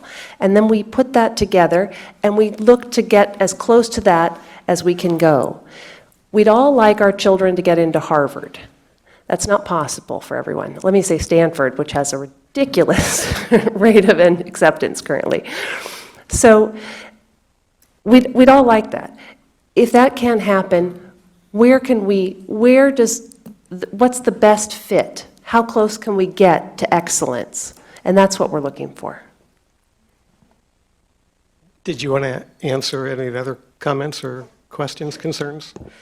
In terms of whether we would vote or not, I have to know what the issue is that I'm asking the voter to approve or disapprove. And am I asking the voter to approve a nebulous keep our police all in-house or contract out? That's not very, I can't explain that to a voter. Am I asking the voter to approve $500 a parcel tax? That's a more tangible issue that might be a question that we would or would not ask a voter. So once the board decides what it wants to do, it certainly could ask the community. Perhaps it could, but it's all about how do we frame that question? How do we discuss that with the community? And it's also the fact that the community, first of all, does get a vote. You vote on board members. No, there's an ordinance. There's an ordinance that you have to deal with.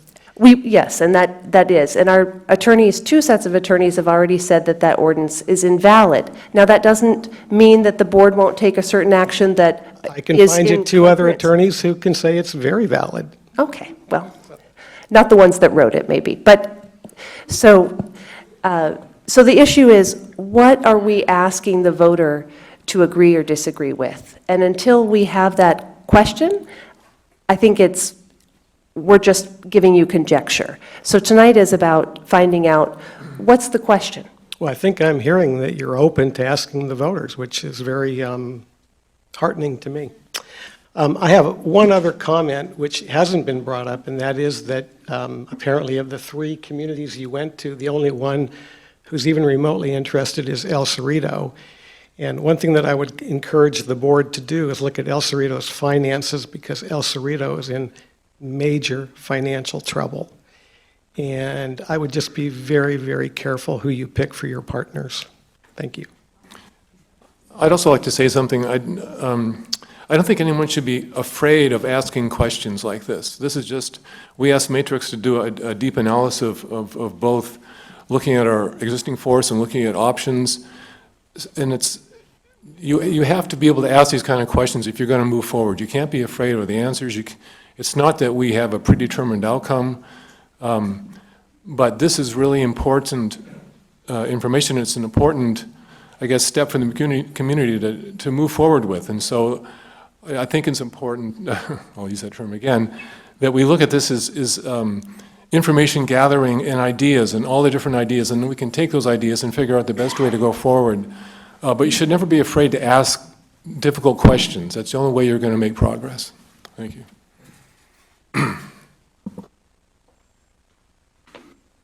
Thank you. Thank you. I'm glad we are asking the questions.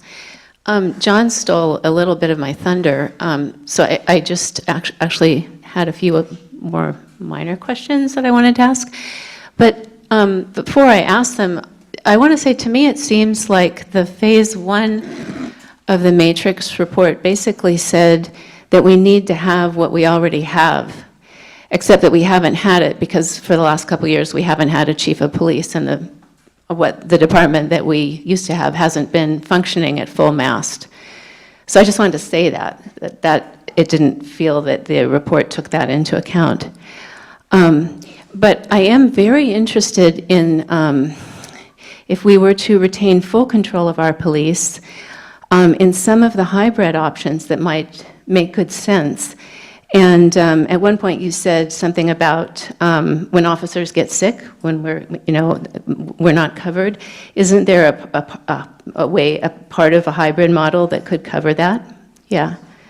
And just to me, it would make sense to ask you to to put forth some of the, like, if we were to retain local control, just what are the particular aspects of the hybrid model that would be your recommendation? Yeah, thank you.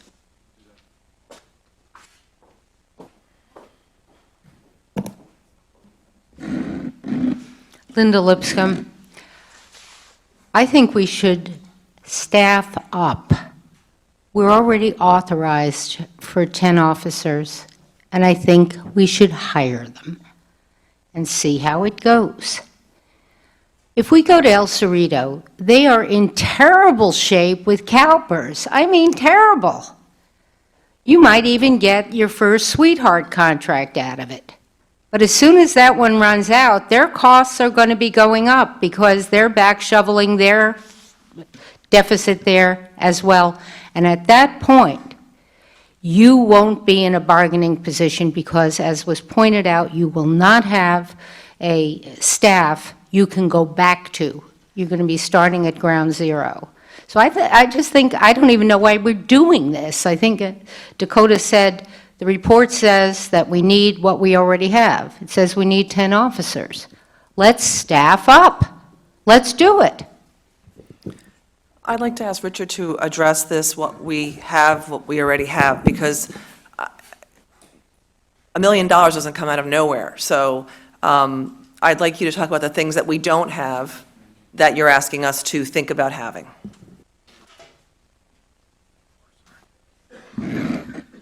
The sergeants are a really critical part of this equation.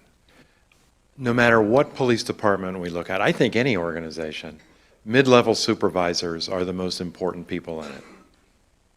More important than chiefs, more important than anybody. And that gives us back to a 1-to-1 ratio of, for every officer, we have a supervisor on staff, whereas in other departments, it's a much different ratio because you don't really want that. So, I mean, there's been a lot of discussion this evening about how do you take a low-crime community and making it lower, and that is laudable, and that would be great to get it as close to zero as you could. But that's not the only important aspect of policing. You're talking about people who have, we're putting our lives in their hands. And today, the ethical expectations of police are more important than at any time in the last few decades. And that is best managed by having a professional force that is trained, has policies in place, has experienced professional management in place, and is directly supervised on a constant basis. Supervisors are important for identifying what training needs are out there, identifying how officers could better interface with the community, can help direct proactive activities to problems in the community. That is the most important thing that you need and you lack. So you don't have 10 people right now. Haven't done exit interviews of the people who have left here in recent years, but you haven't had 10 people in recent years. So you got a problem with the basic numbers here, and you have to ask yourself why people aren't attracted to this law enforcement agency and why they're not staying.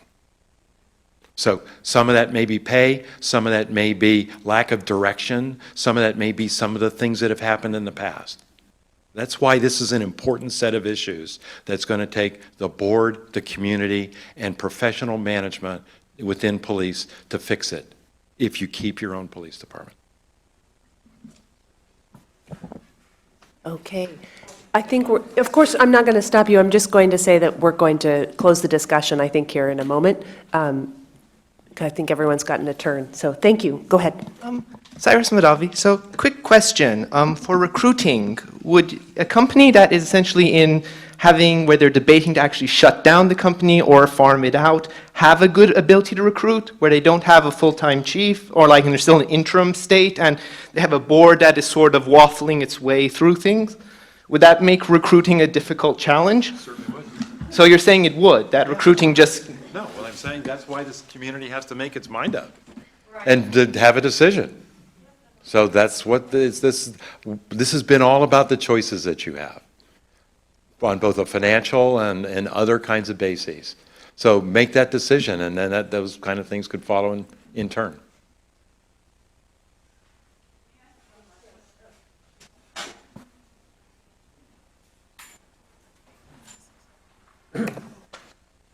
Good evening, everyone. Interim Chief Ricky Hall. I just wanted to bring a reality-based answer to the question of recruiting. I am still currently recruiting. I have resorted to direct mailing police departments, and I've also put another advertisement up on the California Police Officers Association website. And once the academy in Oakland, Alameda, Napa, and Contra Costa County gets started, we will be sending officers into those academies to try to recruit unaffiliated recruits. Thank you. Okay, thank you. Thank you, Richard. Thank you, Greg. And we so appreciate your time and your coming forward. And thank you for your comments. And we want to announce, I apologize, I've been notified that we will not have a quorum on October 11th, so we will not be holding that meeting. I'm going to make a motion that we cancel the October 11th meeting. I'm very sorry. And that our next regular meeting is October 25th. Do I have to second that motion? You do. I'll second the motion to have to cancel the October 11th meeting. All in favor? Excuse me, sorry, I second that motion. All in favor? Aye. Aye. And we have the motion passes 3-0. We will be having a Finance Committee meeting sometime in the last week of October. Yes? I just wanted to, we didn't really have board comments, we asked some questions, and I just wanted to make a short comment, which is, first of all, obviously to thank Richard and Greg for a really in-depth report. Maybe there are some errors, but they did a lot of hard work, worked really hard to try to model things. I want to remind everybody why this report was undertaken. It was undertaken at the request of the ad hoc committee, the 10-citizen committee, to look at this question following the dismissal of Chief Harmon and a very unfortunate incident of several years ago. So the ad hoc committee did a wonderful job, but recognized that they couldn't go further and asked for professional help. So this report grew directly out of the ad hoc committee's request. I think that there's a lot to be done. This is really, really just the beginning. I believe that we do need to have more public meetings about this. I believe we need to get this information out proactively to the community. It's on our website, but we need to push it out into the community. This is not a fast process. It hasn't been fast, and it will not get any faster, frankly. I would like to encourage the Finance Committee to look at, as they're considering the budget, we should be looking with General Manager Constanturos and Chief Hull at the recommendations of Matrix for our internal department and looking at the next 18 months and potentially some strategic planning for 2- and 3-year goals, and also what items are too costly and not right for our district. I know that Richard and Greg and Matrix were looking at us as a small community. They did not look at us as a big city model. When they're talking about best practices, they're talking about best practices for our community. They didn't just sort of slap willy-nilly all sorts of ideas. They were looking at best practices and also considering our size. But, we need some strategic planning. I really wanted to have a session last year, and I think Tony convinced me we were just not able to mount something that was worthwhile enough. But I'd like to see that part of our budget planning for this board. That is separate from the police's need to do their own strategic planning, but we also as a community need to do some long-term planning. And I would like to see that, reflected in our budget, both looking forward for what immediate needs we can serve with the police and as well as additional public outreach, additional strategic planning. And I think that the board has to look at, before we could even consider any kind of RFP, whether it's a hybrid or whatever, there's lots and lots of options, which is great, frankly. But we have to identify what we think is important, whether it's an in-house model or not an in-house model. What are we willing to invest in? This is not about only us. This is about our officers and their working conditions and their training, their professional development. That's part of the reason why we may lack attraction. We have to provide a certain kind of environment, and we don't have a lot of opportunities for advancement, so we have to think about these things.